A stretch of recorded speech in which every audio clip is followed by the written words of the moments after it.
have you ever really thought about how absolutely massive the universe is? It is pretty mind-blowing, isn't it? It really is. It's like, how did all of this come to be? Yeah. It can feel incredibly overwhelming.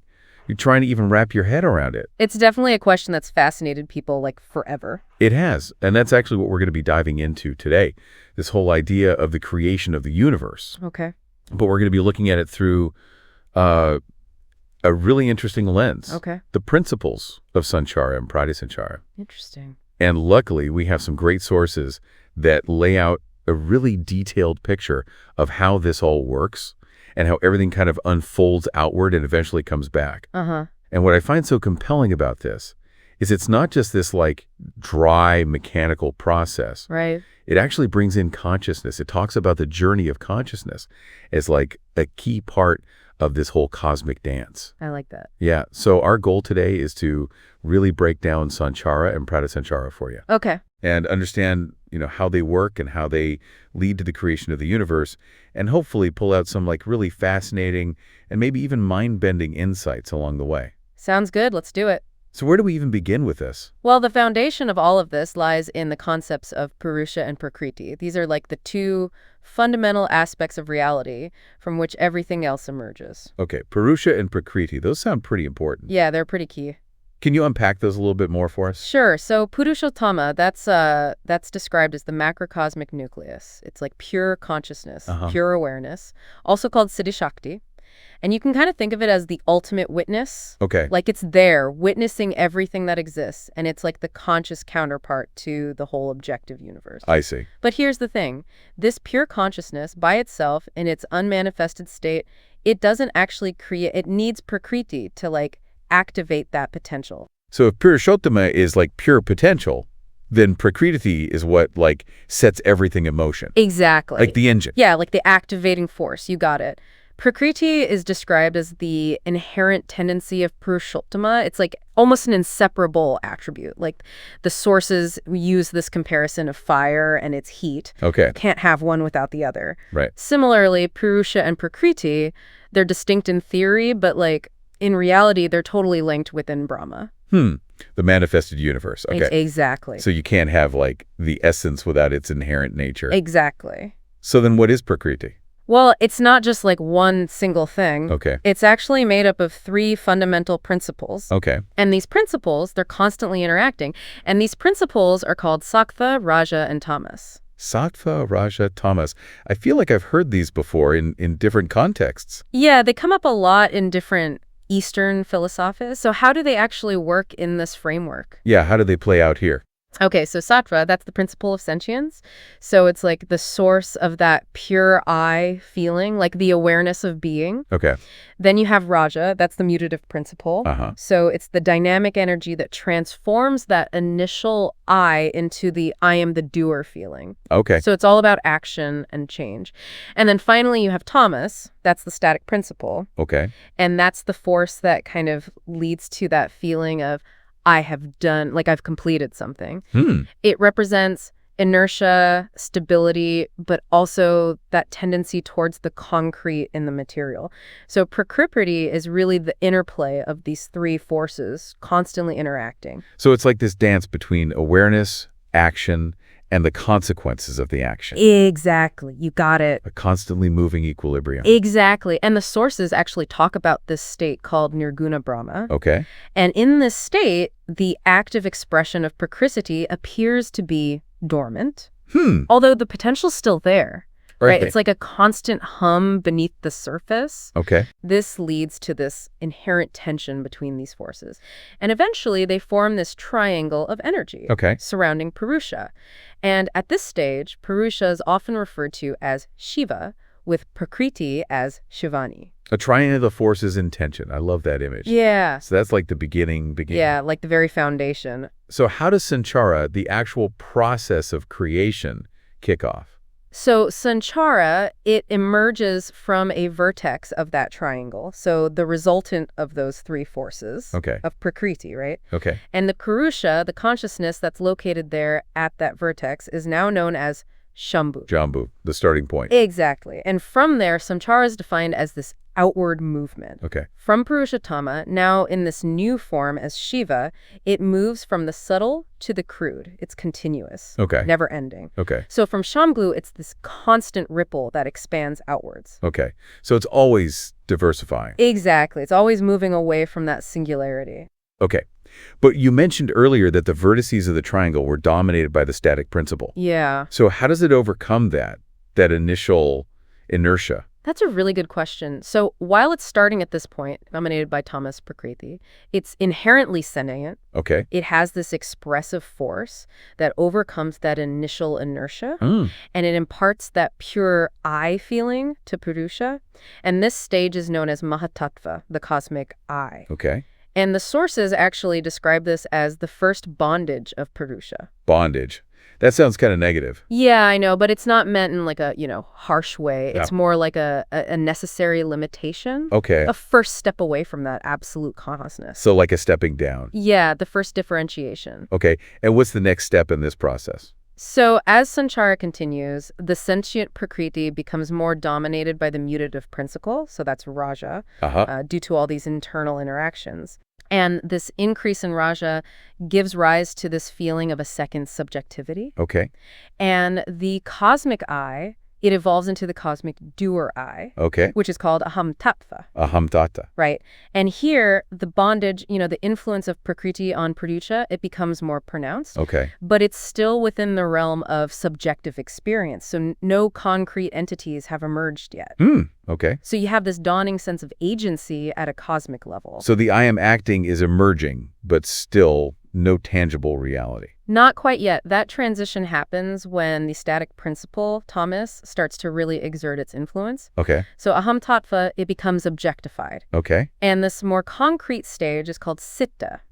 And this happens as tamas compels the active doer I to solidify into the potential form of its actions. So that cosmic subjective I, it's moved from being the I to the doer I, and now it starts to perceive itself as like an objective entity. So with Siddha, there's a sense of being bound in this objective framework. Exact. So it's like a big step toward the material world that we know. Absolutely. It's like the first level of objective manifestation. And so aham tattva is still there as its mental subjectivity. And then mahatva is like an even more fundamental level of subjectivity. And there's a key term here, mind. Okay. Mind, in this system, is the collective name for mahatattva, aham tattva, and siddha. And then the purely conscious counterpart is still that cosmic purusha. Okay, so mind has these three layers. Yeah. From the subtle I to the doer I to the objective I. You got it. And so sanchara, it keeps going from Siddha. Yeah, so under the pressure of tamas, just like Purushottama led to mahatattva, then aham tattva, then siddha itself starts to change. It transforms into this ethereal entity called akasha. Akasha, okay. Right. And that pressure just keeps building, and that leads to this gradual decrease in the experience of like expansive space. Okay. And at the same time, there's an increase in the potential for interaction and bonding. So from the ethereal, then what's next? I feel like there were elements involved. Yes, you're exactly right. So it keeps going from ethereal to aerial, which is vayu, to luminous, which is teshas, to liquid, which is ap, and then finally solid, which is kshiti. And the solid factor, that's like the culmination of that pressure from tamas. It's like the densest, most tangible manifestation. So it's gone from the subtle consciousness all the way to the physical elements. Yeah, it's wild. Right. From pure consciousness to the building blocks of our world. It's really such an interesting way of looking at it. Yeah. And then at this point, the sources introduced this concept of bala, which basically refers to the external pressure from tamas on these 5 fundamental factors. And this pressure, it creates this interplay between 2 opposing forces. Okay. One is centrifugal, that pushes things apart, it's dissociative. And then the other is centripetal, which pulls things together, maintaining structure. So it's like this cosmic tug of war. Exactly. And the term for these interacting forces is prana, or energy. And every solid factor, it possesses prana. So it's this constant interaction between the original cosmic cause and its most material effect. And so it's like this internal tension where either force can win momentarily, but if those centripetal forces are stronger, then a nucleus forms. Okay. And that allows the structure to maintain its integrity. And what about like breakdown?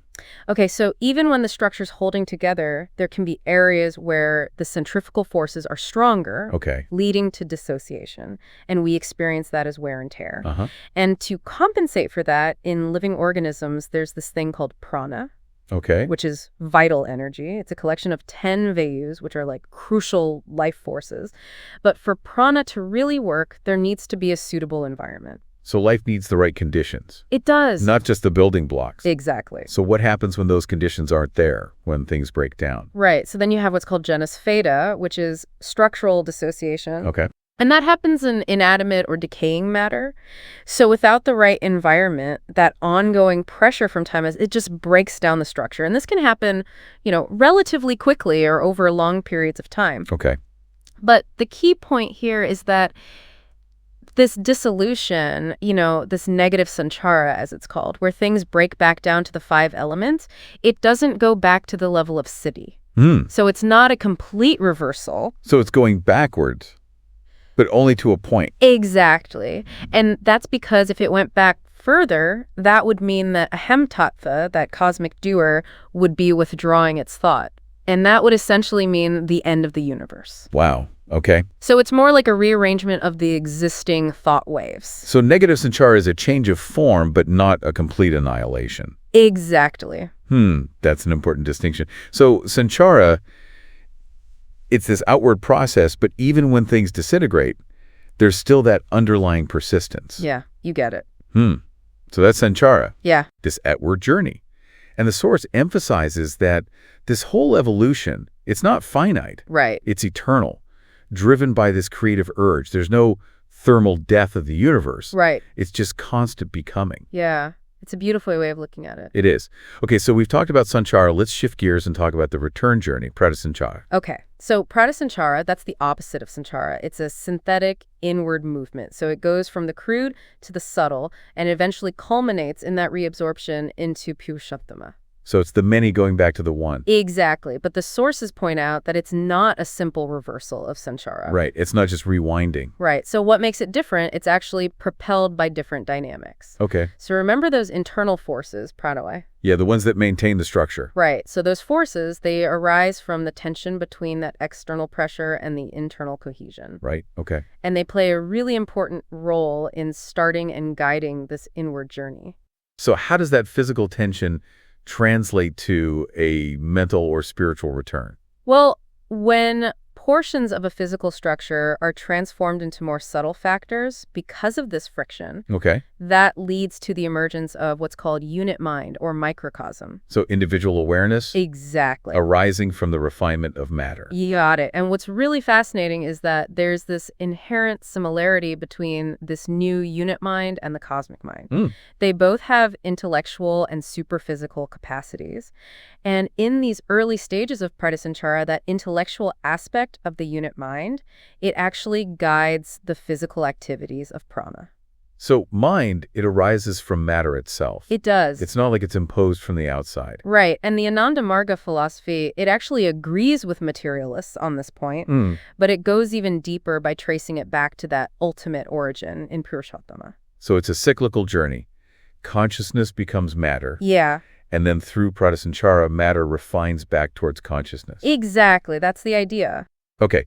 So in Pratisain cara, we have this collaboration between prama and mind. Right. So how does the unit mind actually progress along this path of refinement? So in the beginning, the unit citta, which is that more concrete aspect of the unit mind, it operates according to the will of the cosmic eye and the momentum from sanchara.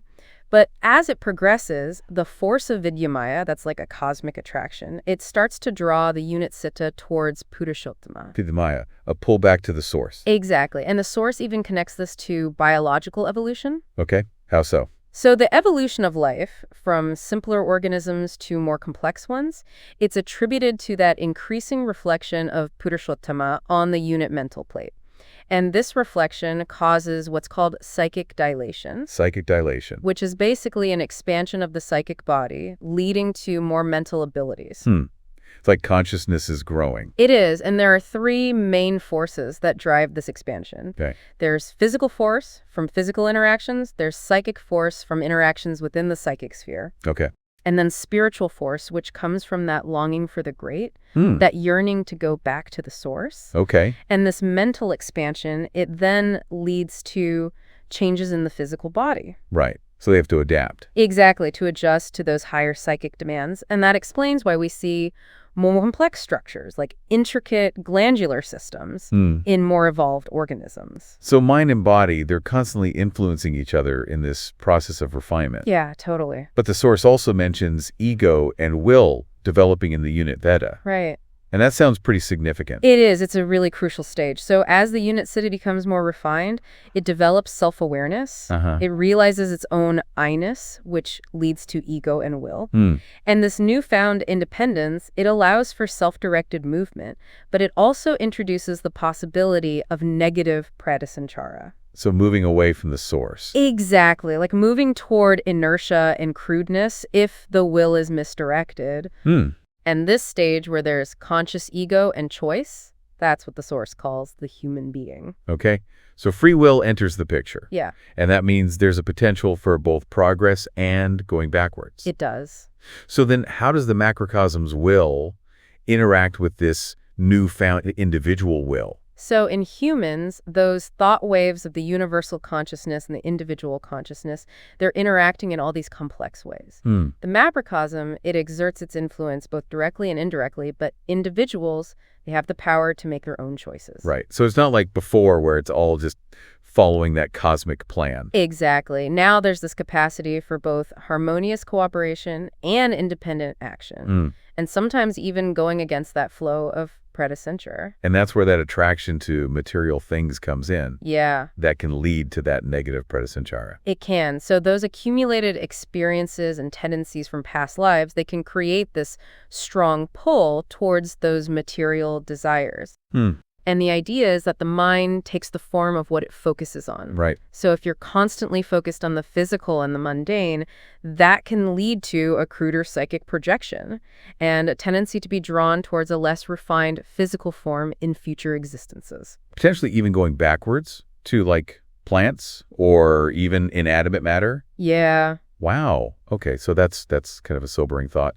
But even then, the source still talks about this compassion of the macrocosm. Yeah, it's always there. So even in those backward steps, that inherent pressure and the internal dynamism, they eventually reignite that inward journey. So you're always pulled back, eventually. Eventually, yeah. It might take a really, really long time. Okay. And so that ego, which can lead to the negative path, Yeah. can it also speed up the progress? It can. So that conscious longing for the great, that yearning for Purus ottama, that can really propel you forward much faster than those earlier, more instinctual stages. So it's not like a straight line. There's ups and downs. Exactly. Yeah. Based on the choices you make. So what's the end goal of Pratisain cara? The ultimate goal is that merger with Purus ottama, where the gap between the individual and the universal disappears. That's what's called yoga, that supreme union. And that ultimate liberation is called mukti. Mukti, to be completely free. So the source mentions this theory that oneness in objectivity results in oneness in subjectivity. Right. That's a big one. So basically, as the microcosm, the individual, their understanding of the objective reality aligns with the macrocosm. Okay. Then the subjective experience of that individual, the soul or achievement man, it gradually merges with the subjective experience of the macrocosm, Purus ottama. So it's like aligning your will with the universal will. Wow. That's really powerful. Yeah, it really is. So it's not just about understanding the universe out there, but also that inner journey. Absolutely. So sanchara is that outward movement. Yeah. Diversifying. And Pratisain cara is the inward movement. Right. Back to unity. You got it. And through all of it, Purus ottama is the witness. Exactly. The one unchanging reality behind all the change. So we are part of this constant cycle of cosmic evolution. Yeah. Unfolding and enfolding. So that was a pretty deep dive into sanchara, Pratisain cara. Yeah, it was. To sum it up, sanchara is that journey outward where consciousness manifests into the material world. Right. And Pratisain cara, that's that return journey of the soul back to the source. Yeah. And what's so amazing is that it's not random. Right. There's purpose. There's this divine urge behind it all. It's a journey with meaning. It is. So as you're listening to this, think about what this means for you. Yeah. How does this change the way you see your own journey? It really makes you think about your place in this whole cosmic dance. It does. So keep those thoughts in mind, and we'll see you next time for another deep dive. Sounds good.